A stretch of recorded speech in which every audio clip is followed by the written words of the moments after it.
Yes. Vi skal fortælle lidt om kulhydratstofskiftet. Og først og fremmest så starter man med, at man som menneske, så har man har brug for noget mad. Så vi oplever en sult, og derfor er vi nødt til at spise noget mad. Og når man så har spist det mad der, så begynder fordøjelsen jo inde i kroppen. Og det starter med, at når man spiser, så kommer der det, der hedder glukose, altså blodsukker, som vi så får ind i vores krop.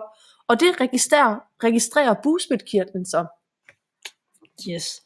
Og når bugspytkirtlen har registreret, at vi har fået noget blodsukker, så tænker den, vi skal da have gavn af det her blodsukker på en måde. Og derfor udskiller den så insulin til blodet, fordi insulin har den virkning, at den ved hjælp af sådan nogle insulinreceptorer åbner sådan nogle kanaler, sådan så glukosen kan komme ind i vores celler, så vi kan få noget gavn af den der.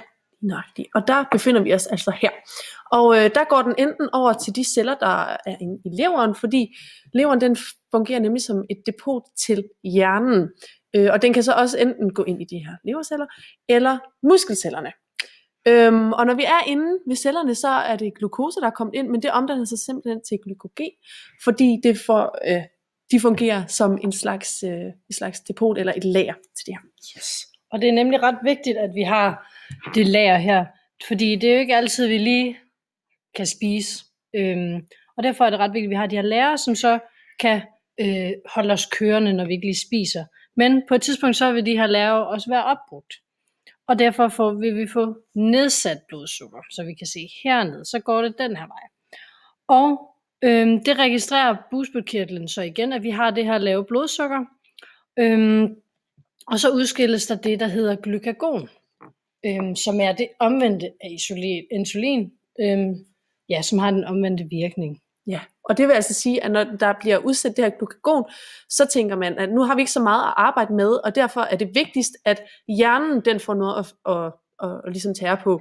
Så det glukagonen den gør, det er, at den lukker ligesom af for muskelcellernes celler, og så den går ligesom forbi det på en måde, og går over til leveren, hvor de celler, man skal bruge til hjernen, de er. Så den måde. Ja, så den tager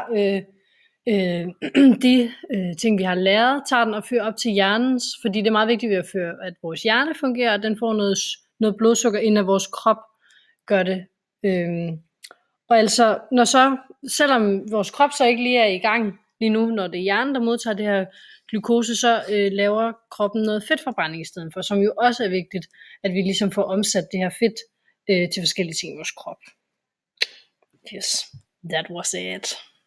Simpelthen. Hvordan fuck stopper man den?